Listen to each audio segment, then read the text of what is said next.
Eu quero aproveitar a oportunidade para saudar os irmãos com a paz do Senhor. Amém? Eu tive bastante alegria. Eu louvo a Deus por essa oportunidade que o Senhor nos concede. Estivemos pregando aqui numa dessas quartas-feiras passadas, e neste dia o Lucas nos fez um convite para que estivéssemos ministrando a palavra do Senhor mais uma vez. E como de costume, surgiu a preocupação: o que vamos falar, o que vamos pregar, que texto estaremos utilizando. E o Senhor nos deu esta palavra. E eu queria convidar você a abrir a sua Bíblia, o Evangelho escrito por Lucas, capítulo de número 14. Nós vamos ler apenas o versículo 21, para que nós venhamos entender o que o Senhor quer falar conosco. Eu aproveito a oportunidade. Obrigado, pastor Roberto, pela recepção, com alunos, a igreja. Obrigado por ter sempre nos ajudado nos trabalhos da mágica. Tivemos ali uma consagração no Jardim da Lua, foi uma bênção. Jesus esteve presente, um grande número de jovens, e mais uma vez o nome do Senhor foi glorificado naquele lugar. Então, muito obrigado, Lucas, pastor, a mocidade toda, tem sempre participado dos trabalhos. Os irmãos que encontraram Lucas 14, 21, pode dizer um amém? Amém. Diz assim o texto sagrado: e voltando aquele servo, anunciou essas coisas ao seu senhor. Então o pai de família, indignado, disse aos seus servos: saiam depressa pelas ruas e bairros da cidade, e trazem aqui os pobres e os aleijados e os mancos e os cegos. Podeis assentar? Louvado seja o nome do Senhor. Não quero estender em minhas palavras. Estamos perante uma parábola que por diversas vezes durante o seu ministério Jesus utilizou este meio para que pudesse alcançar alguma mensagem, alguma verdade espiritual às pessoas que o seguiam. Por diversas vezes, quando recorremos aos evangelhos, nós vemos Jesus utilizando de mecanismo, ou seja, usava meios que envolviam a cultura dos judeus, características, alguns acontecimentos, alguns fatos históricos que os judeus entendessem, compreendessem.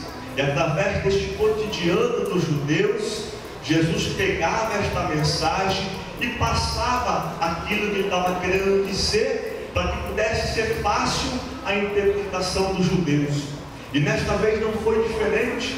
Jesus começa então a contar uma sequência de parábolas, sempre com o objetivo de inserir no contexto cristão, ou de permitir o acesso ao Evangelho daquele que era considerado excluído, ou daquele que estava fora, daquele que não tinha condições de inserir.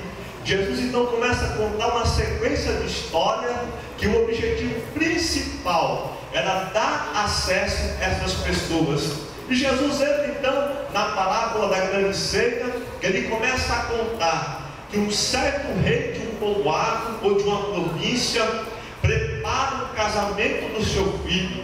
E como de costume naquela época, o pai era o responsável em organizar a festa do seu filho. E para que ele pudesse ter condições, ou melhor, saber o que deveria comprar, o que deveria ser gasto, quantas pessoas estariam presentes, porque naquela época era uma festa com diversos dias, e ficaria feio para o rei, no terceiro dia ou no quarto dia, faltava alguma coisa. Então era característica da época as pessoas mandarem um convite antecipado, dizendo que na data tal, no dia tal, haveria o casamento do filho do rei. Era importante as pessoas também receberem esse convite com antecedência, pois assim eles se programavam. Eu imagino que o casamento do filho do rei, o príncipe daquela nação, não ia com qualquer tipo de roupa, não daria qualquer tipo de presente, não era qualquer tipo de casamento. Era um grande privilégio as pessoas serem convidadas. E quanto maior a antecedência para que este convidado pudesse se organizar, isso era muito importante. Então o rei, sabendo do ritual, sabendo da maneira como se dava o casamento na época, convida a todos. Então, manda apenas um convite avisando que em determinada data seria acontecido o casamento do filho do rei. Era uma honra, uma festa muito importante, certamente seria comentada por muitas pessoas, certamente estaria em colunas sociais, estaria na boca de muitas pessoas. Aquele que fosse convidado pela festa do rei era um privilegiado, era uma pessoa que tinha consideração do rei.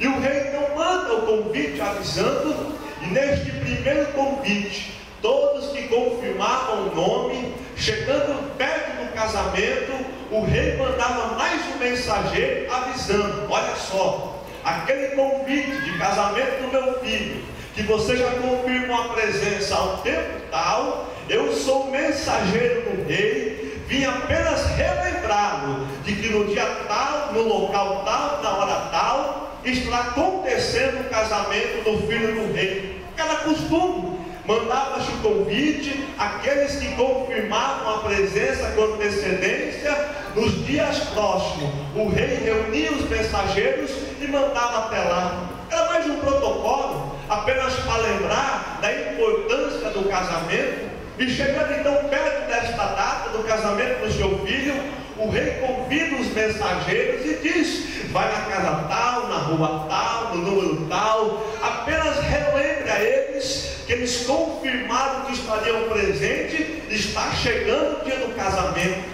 E assim foi o mensageiro, e começa a bater na primeira casa com a consciência tranquila de que ele estava apenas relembrando aquilo que já tinha sido confirmado. Chama o fulano de tal, o responsável por aquela família, e diz: o rei apenas mandou eu convidá-los ou relembrá-los do convite que vocês já tinham avisado que estariam presentes. Bate na primeira casa e, para surpresa do mensageiro, as pessoas começam a dizer que não poderiam ir. O mensageiro interpreta dizendo: mas como é que não pode ir? Sendo que no primeiro convite já tinha sido com antecedência acerca das datas, acerca da data, das características do evento. Vocês confirmaram a presença com antecedência, e agora estou aqui apenas para relembrá-lo. Vocês não podem ir? Tudo bem, não tem problema. Bate na segunda casa e o mensageiro ouve a mesma resposta: tive um tipo de problema e não vou poder ir. Bate na terceira casa e o mesmo acontecido: confirmei a presença naquele dia, mas no dia de hoje não poderei estar presente. Era um insulto ter confirmado a presença num dia com antecedência, o rei organizado a festa em cima daquela quantidade de pessoas, e quando chega no dia do evento, tudo organizado, tudo preparado, as pessoas dizem que não poderia ir. O mensageiro então logo entendeu: eu vou usar algumas características, como é que vai ser a festa. Quando as pessoas diziam: eu não posso ir, logo o mensageiro dizia: rapaz, você não sabe o que está perdendo. Vai ser a festa do príncipe deste povo, vai ser o futuro rei desta nação. É uma festa muito elegante, vai ter carne de boi, de cevado. Além do mais, você não paga nada para ir no casamento, não precisa fazer nada e já está tudo preparado. Parecia interessante quando a gente começa a entender essa parábola. Como é que pode uma pessoa ser convidada do rei, uma pessoa participar do casamento do rei ou do filho do rei, estar firmado, avisado, ter confirmado a presença, e quando o banquete está tudo preparado, tudo arrumadinho, as mesas nos lugares, a carne já está assando, os refrigerantes já estão sendo gelados, o som, tudo preparado, a decoração tudo já arrumado, pronto para a pessoa dizer: eu estou indo, eu quero participar. Uma alegria está próximo da felicidade do rei. Quando está tudo arrumadinho, as pessoas dizem que não. É interessante. E quando eu disse no começo deste texto, era uma parábola, e o Senhor estava querendo dizer algumas características desta nação. E o Senhor então começa a revelar as características dizendo que o rei desta parábola, que organizou a festa do seu filho, aqui significa a presença de Deus Todo-Poderoso. Os mensageiros eram os profetas do Antigo Testamento, juntamente com João Batista, que tiveram o ofício de divulgar acerca do casamento do rei, acerca do casamento, acerca da festa do príncipe daquela nação. E todos ficaram abismados. Não, quando ele chegar, vai ser, pode contar comigo que eu vou dizer. E quando a gente começa a recorrer aos livros dos Velhos Testamentos, que eram os mensageiros dessa festa, o profeta Isaías, 700 anos antes do nascimento de Jesus, começa a profetizar, dizendo: olha só, ele nascerá de uma virgem e terá vários nomes. E as pessoas começaram a perguntar: mas qual nome que ele vai ter, Isaías? Isaías dizia: olha só, depende do momento que você estiver. Vai ter vez que ele vai chamar Emanuel, mas vai ter vez que ele vai chamar Maravilhoso. Em outras oportunidades ele vai ser o Conselheiro. Em alguns momentos ele vai ser o Deus Forte. Em outros momentos ele vai ser o Pai da eternidade. E vai ter momentos também que ele vai ser o Príncipe da Paz.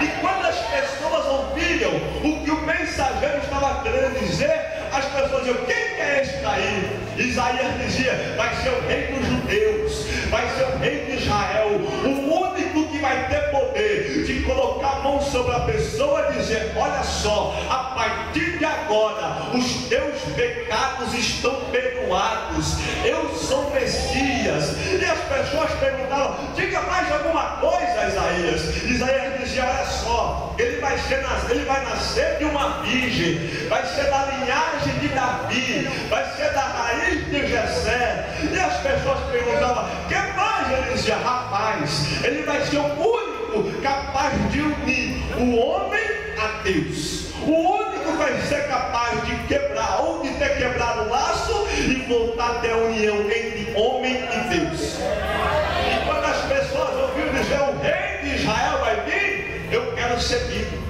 Eu não vejo a hora deste homem chegar. Eu não vejo a hora deste rei dos judeus, o Messias, capaz de libertar o homem, capaz de livrar Israel da opressão de Herodes. Quando ele chegar, manda avisar aqui a minha casa, que nós vamos correndo levar presente e vamos saudá-lo. E o tempo foi passando, e os profetas iam profetizando, até chegar apóstolo João, falando acerca de Jesus. E apóstolo João dizia: olha só, aquele que Isaías deu aqueles diversos nomes, aquilo ainda é pouquinho, através dele o verbo se fez carne. Ou seja, tudo que havia na palavra do Senhor vai simbolizar e compenetrar na pessoa de Jesus.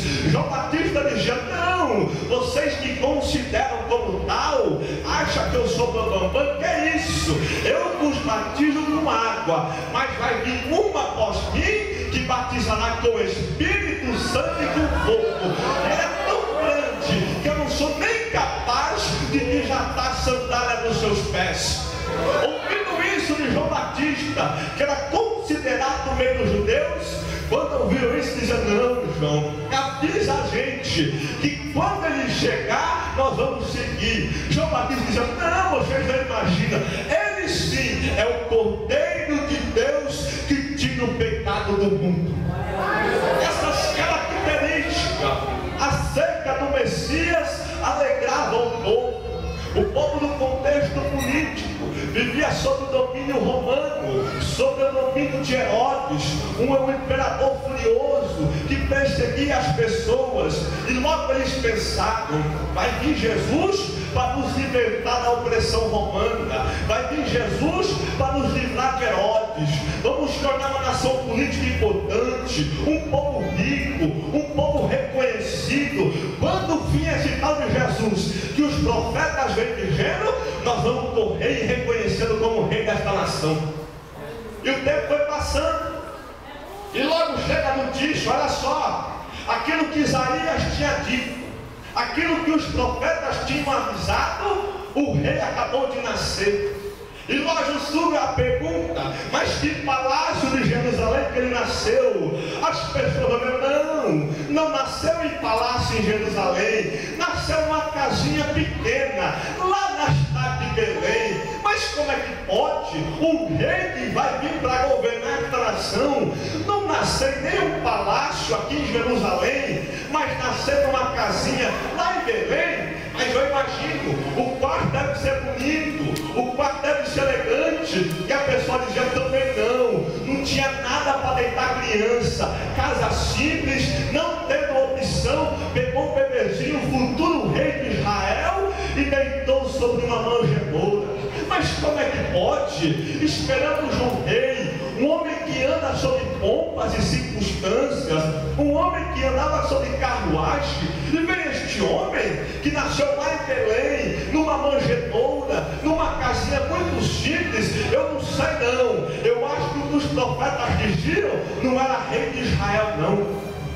Aquelas pessoas que tinha dito, quando nascesse o rei de Israel chamado Jesus, o Messias, o libertador, logo que soubesse que ele estava andando pelas ruas de Israel, nós vamos seguir.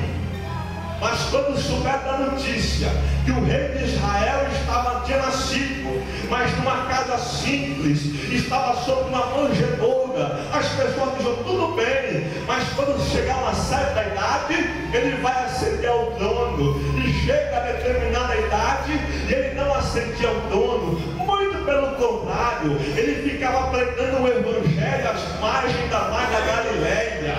As pessoas esperavam ele andando com os governadores, com os imperadores, e eles diziam: eu vim para os doentes, porque é os doentes que precisam de mim. Eu estava na circunviança, no meio das prostitutas, no meio dos publicanos, quando todos observavam Jesus, que ele ia dormir numa casa de uma pessoa importante, eu olhava para Zaqueu e dizia: Zaqueu, desce daí que hoje me convém pousar na tua casa. E as pessoas olhavam aqui e diziam: como é que pode o rei de Israel, o Messias, aquele que é o libertador, dormir na casa de um homem pecador, num homem que tem essas condições? O que mais que ele pode fazer? Ele vai andar em carruagem, e quando ouvia Jesus, pegava a caroninha no barquinho dos discípulos, passando para lá e para cá no mar da Galileia. Pessoas observando. Como é que pode? Isaías dizia que seria o rei de Israel. Os homens diziam que era uma pessoa importante, capaz de livrar o homem do pecado. Diziam que tinha o poder de trazer aliança novamente com Deus. E agora nós vemos este homem de maneira simples, andando para cima e para baixo, com as pessoas discriminadas da sociedade, e ainda dizendo para elas: não, os pecados estão perdoados. Como é que pode? O Messias que estavam dizendo, será que seria este daí? E diz o texto sagrado que os judeus não o receberam. Tinha aceitado o primeiro convite acerca de Jesus, mas quando Jesus apareceu na terra e começou a andar no meio deles, pregando o evangelho, pregando salvação, pregando perdão de pecados, logo disseram: eu não quero este Jesus. O Jesus que eu quero é um Jesus econômico, é um Jesus político, é um Jesus social. Um Jesus que leva apenas para o céu é muito pouco para os judeus. Um Jesus que chega e diz: perdoados estão os teus pecados, é muito pouco. Os judeus precisam do Jesus que diz para ele: levanta e anda. Mas o Jesus a qual nós conhecemos é muito além disso daí. Veio para dar vida e vida com abundância. Vida e vida com abundância. Ofereciam naquela época revolta popular, dinheiro incondicional, mas Jesus veio para dar vida, céu, mansões celestiais, bênçãos espirituais, além do que o olho humano pode entender. Mas diz o texto sagrado, João relatando, dizendo: não, ele veio para os seus, mas os seus não receberam. Agora todos que crescem poderiam ser chamados filhos de Deus. Isaías dizia: ele foi desprezado, ele não tinha parecer nem formosura. As pessoas da humanidade. E quando voltamos naquela parábola, convida-se as pessoas que tinham confirmado o convite com antecedência, que estava prestes a começar a festa, e talvez comece a dizer: não quero. Eu tenho outros afazeres a realizar. E o bicho que eu comprei em certa terra, e comprei antes de experimentá-la, eu preciso ver. Eu comprei dados antes de experimentá-la, antes de vê-lo trabalhar, eu preciso ver. Agora, quem compraria alguns bens materiais sem ao menos vê-lo, ou sem ao menos conhecê-lo? Mas na desculpa destes homens que não queriam participar do banquete, logo abriram mão daquilo que o rei estava convidando para estarem participando do banquete do rei. Parece um pouco interessante quando a gente olha como é que pode. Tinham confirmado presença, tinham dito que participariam do banquete do rei, e por algum momento o acontecimento não estão participando mais. Eu trago para os dias de hoje, para a nossa igreja atual, a qual nós vivemos. Quantos de nós abriu mão de estar presentes no banquete do rei? Quantos de nós tem colocado como segundo plano a opção de estar junto ou próximo do rei? Hoje temos um banquete, não podemos ir. Avisa o rei para ele convidar outro. Hoje eu comprei algumas propriedades e vou conhecê-lo, manda ele convidar outro. Eu acabei de casar, não posso estar próximo do rei. Pede para ele que ele venha convidar outro. E o rei olhando e dizendo: como eu queria ter você no banquete junto comigo. Se você soubesse que tudo isso foi preparado para você chegar e sentar junto na mesa do rei. Se você pudesse entender que toda esta mesa está farta para você e para mim chegar e sentar. Mas nós abrimos mão, muitas vezes, do banquete que o rei tem oferecido, para participarmos de outra coisa.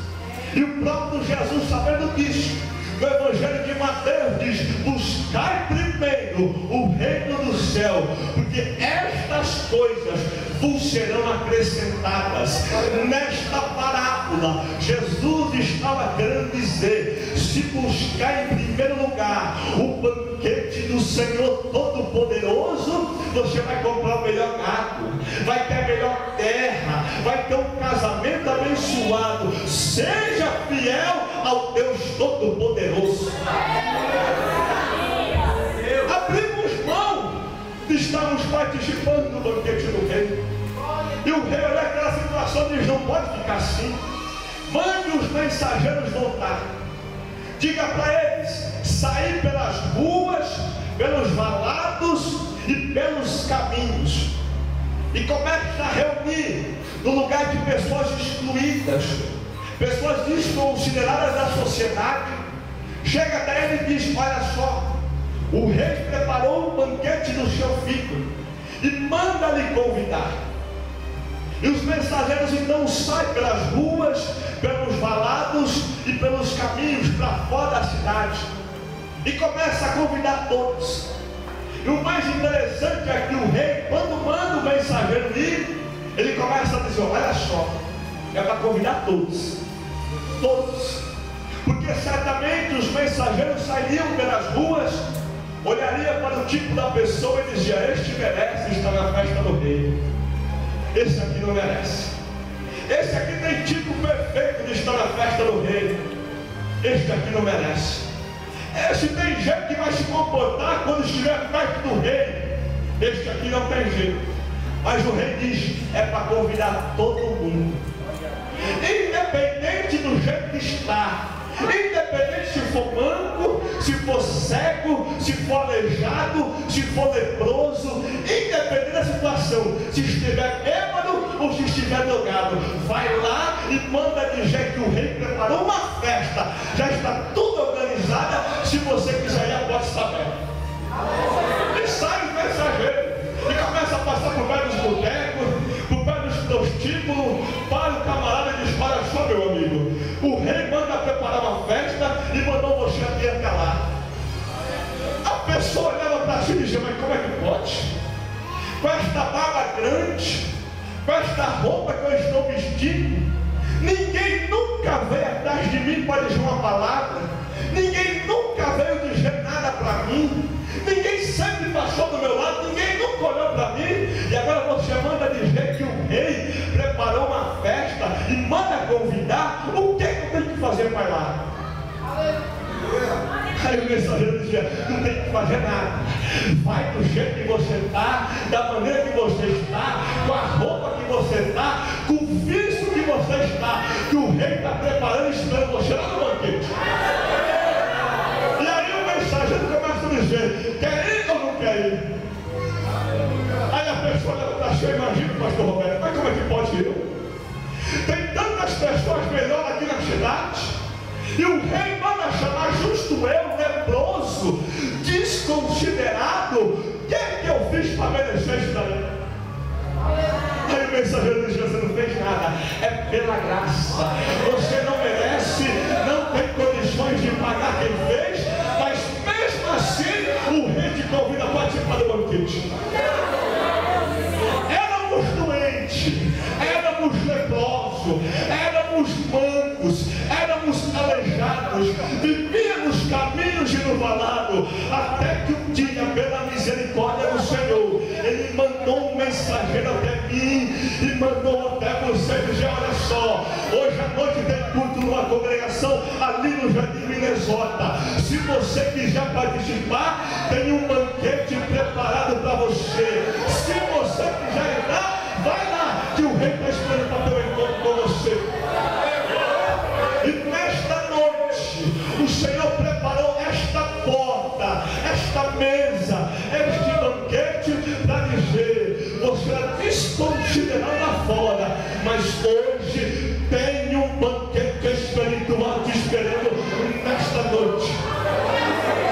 Seja o nome de Jesus. E fica aquela interrogação: mas como é que pode? Eu nunca paguei imposto, eu nunca fiz nada para que o rei pudesse olhar para mim, eu nunca fui bonzinho, eu nunca fui uma pessoa correta, sempre saindo pelo caminho, e mesmo assim o rei manda você vir até mim e dizer que a festa está tudo preparada e não precisa pagar nada. Como é que pode isso?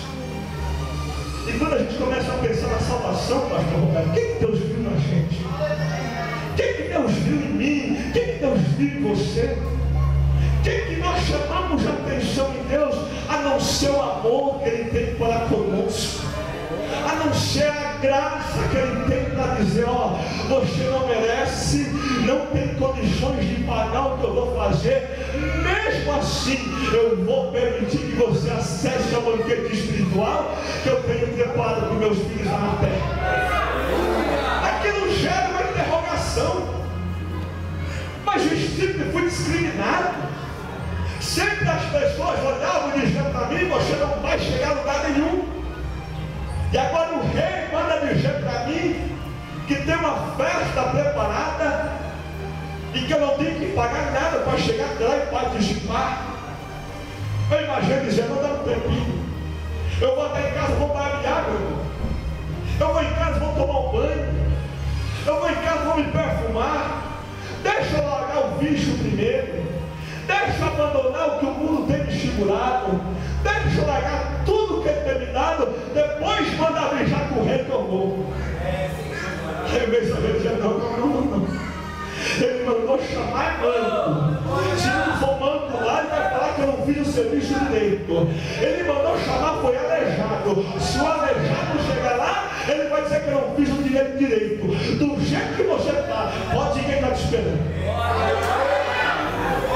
Aí sai aquele manco andando pelas ruas e as pessoas começam a interrogar: aonde você está indo?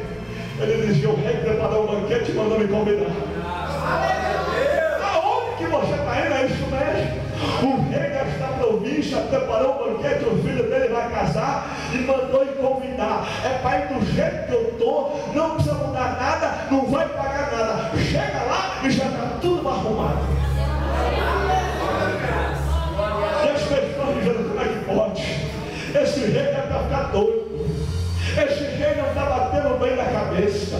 Tantas pessoas, governadores, príncipes, homens da sociedade, e mandou chamar você? Ele disse: eu também não sei o que eu fiz, mas ele mandou ir, e eu não vou perder essa oportunidade. É hoje que eu vou ter um encontro com ele. É hoje, de hoje não vai passar.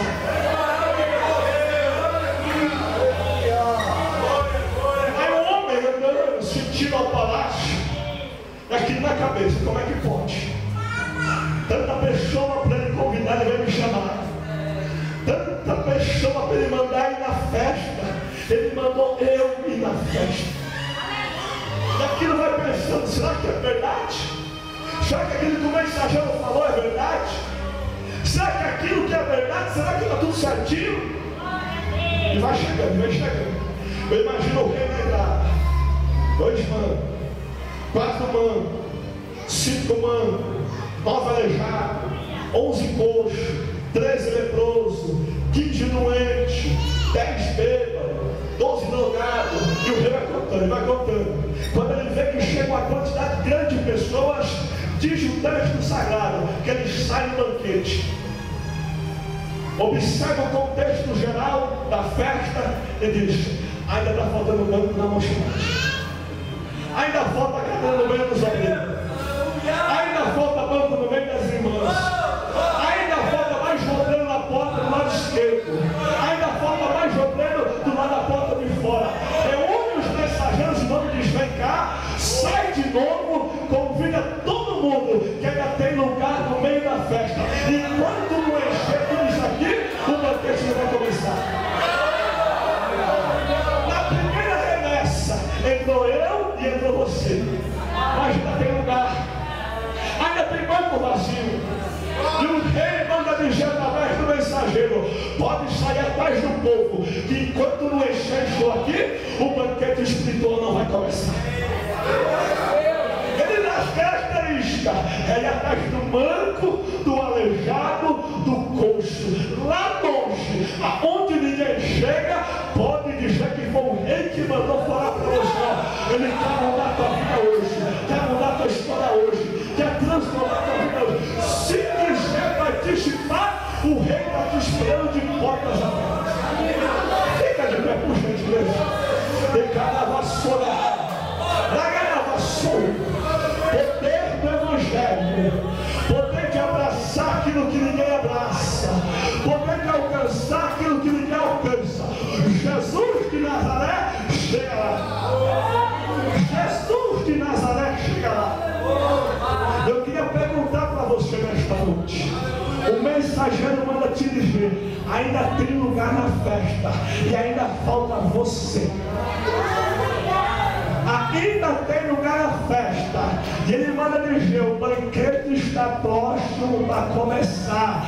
Está esperando você sentar na mesa para dizer: fecha a porta, que a partir de hoje o banquete espiritual começa. Você que não é crente, em outras palavras, para você poder entender, que não aceitou a Jesus ainda, e que aproveitar esta oportunidade que o mensageiro passa aqui no Minnesota, para dizer: a porta está aberta, entre que ainda tem lugar. Levante uma de suas mãos: eu quero aceitar Jesus. Eu quero aceitar Jesus. Eu preciso desse Jesus. Você que não é crente, você que ainda não aceitou a Jesus e quer aproveitar esta oportunidade, levante uma de suas mãos que nós vamos orar por você. Eu não mereço, é para você mesmo que a festa está preparada. Eu sou viciado, é para você mesmo que a festa está preparada. Eu não tenho condições de abraçar esse Jesus, é para você mesmo. Levante a sua mão que nós vamos orar por você. Louvado seja o nome de Jesus. Não perca a oportunidade. Louvado seja o nome de Jesus. Louvado seja o nome de Jesus. Não tem, que Deus lhe abençoe. Estende uma moça, vem cá, moça. Louvado seja o nome de Jesus. Tem mais, gente, tem mais, tem mais, tem mais. Vem, Marajada, que abraça esta moça. Louvado seja o nome de Jesus. Tem mais, tem mais. Deus sabia que você está aqui. E o mensageiro estava dizendo: tem mais uma chance. chance para você. O banquete não vai começar enquanto você não estiver presente. Não perca a oportunidade. O que o mundo tem não vale. Se agarra a Jesus, abraça Jesus. Eu acho regas. Tem mais alguém que quer aceitar Jesus? Não tem, que Deus não chama outra oportunidade. Eu vou orar, mas antes eu queria fazer mais uma pena, não convidar você aqui na frente. Irmãos, nós que já aceitamos a Jesus. Imagine só, pastor Roberto, as pessoas sentadas lá dentro na festa e chegando mais branco, chegando mais aleijado. E ele senta e espera o banquete começar. Dá licença, eu vou chegar aqui só para vocês me verem. E vai entrando maluco lá pela porta. E vai entrando aleijado. E vai entrando doente. E vai entrando necessitado. E vai entrando. E vai entrando. Porque o dono da festa diz: enquanto não encher, não vai começar o banquete. Só que eu que já estou no banquete há um tempão, tem uns que faz 30 anos, pastor. Tem uns que faz 15, Lucas. Começa a dizer: eu acho que dá tempo. Antes do banquete começar, dá tempo de ir onde eu estava, ver como é que está o ambiente e voltar. Enquanto a festa não começa, dá tempo de eu dar uma escapuladinha, como diz no ditado popular, dar uma olhada no contexto lá do bairro, como é que estava o bairro onde eu frequentava, como é que está o ambiente da galera e ver como é que está. Jesus está falando neste lugar. Jesus está falando neste lugar. Se você entrou nesta noite com este propósito de dar uma voltinha e voltar, meu irmão, pelo amor de Deus, pode ser que não dá tempo de ir e retornar. E quando você chegar, a porta vai estar fechada e vai dizer assim: ó, eu não conheço você, apartai-vos de mim. E eu disse: eu tive aí dentro 25 anos. O dono da festa vai dizer: infelizmente saiu no momento que não podia sair. Se você está aqui dentro, em nenhum momento abra a mão da salvação de Jesus. Levante a sua mão por gentileza e favor esta moça. Fica longe. Irmãos, está aqui a Rosilene, que aceitou a Jesus mediante os louvores, a palavra que foi pregada nesta noite. Eu queria que você orasse agora nominalmente, apresentar a irmã Rosilene. Nós não conhecemos a irmã Rosilene, não sei o histórico dela, mas o Jesus nosso que é vivo, ele conhece tudo, Rosilene. Ele sabe o que vai ser amanhã, ele até sabe por que você está aqui hoje. Eu não sei, eu não te conheço, moro em outra cidade, mas o mensageiro sabia de tudo e falou: vai lá, traga isso para ela vai estar sentada lá no finalzinho, e quando você pisar o apelo, ela vai vir, porque ela quer participar do banquete. Jesus sabia de tudo. Eu queria que você levantasse as duas mãos da mão da Rosilene, e nós vamos orar, Rosilene. Eu não sei qual é o teu passado, qual é a tua história, mas Jesus muda a partir de hoje, porque no nome dele há poder. Jesus querido, Deus, eu te apresento a irmã Rosilene, Jesus, que resolveu dar um passo nesta noite para ter a vida mudada, transformada e por espontânea vontade, Jesus, mediante o teu convencimento, quis participar do banquete espiritual. Jesus querido, troque as suas roupas hoje, coloque sandálias nos seus pés, dê uma aliança. Deus, muda a história dela, a sua família. Deus, abre as portas, quebra os impedimentos. Jesus, escreve o nome da Rosilene hoje no livro da vida, e que ela venha continuar firme na tua presença. Jesus, eu quero te apresentar esta mocidade, o ciclo de oração, o pastor, os obreiros, os irmãos. Jesus, ajude a cada um de nós, estarmos firmes na tua presença, não abandonarmos o banquete, esperarmos até o dia que o Senhor dizer: ora vem, Senhor Jesus. Deus, eu te peço e te agradeço, crendo no teu agir e no teu operar, em nome de Jesus. em nome